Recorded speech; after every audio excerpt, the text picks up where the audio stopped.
हमारी सेना का मनोबल टूटता था। उस धारा 370 को हमारी भारतीय जनता पार्टी ने हटा दिया, जिस वजह से हमारी सेना का सैन्य बल कितना ज्यादा बड़ा है। और सिर्फ उतना ही नहीं, आपको पता है जब विपक्ष सत्ता में था और जब कोई भी देश, पाकिस्तान हो या चीन हो, हमारे देश पे हमला कर देता था तो विपक्ष जो है चुपचाप दुबक के बैठ जाता था। लेकिन जब से भारतीय जनता पार्टी सत्ता में आई है ना, तब से हर हमले का जवाब मुंह तोड़ दिया जाता है। पूछो कैसे कैसे?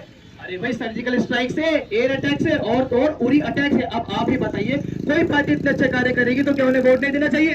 अरे बिल्कुल देना चाहिए। और सिर्फ इतना ही नहीं, आपको पता है एमपी में लाडली बहना योजना के तहत जो महिलाओं को 1250 रुपए दिए जाते थे ना, उसे बढ़ाकर 3000 रुपए करने वाली है भारतीय जनता पार्टी। तो क्या उन्हें वोट नहीं मिलना चाहिए? अरे बिल्कुल मिलना चाहिए भैया। तो भैया इसलिए तो मैं कहना चाहता हूँ आप सभी से कि आप जब वोट डाले जाए ना, तो आपकी निगाहें होनी चाहिए कमल के निशान पे, और निशाना होना चाहिए सटीक। क्योंकि इस बार विधानसभा क्षेत्र चुनाव से हमारे प्रत्याशी खड़े हो रहे हैं जिनका नाम है रमेश प्रसाद खटीक। तो समझ गए ना कैसे वोट देना है? हाँ जी बिल्कुल।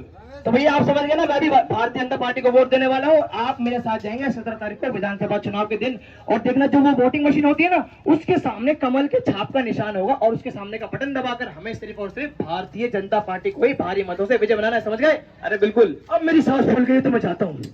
नमस्ते जी। नमस्ते। तो जैसा कि आप लोगों ने देखा और सुना कि इस बार जो है गर्मा गर्मी के माहौल में जो भारतीय जनता पार्टी सत्ता में आने वाली है, लगता है बिल्कुल पूरा बहुमत आने वाला है भारतीय जनता पार्टी का।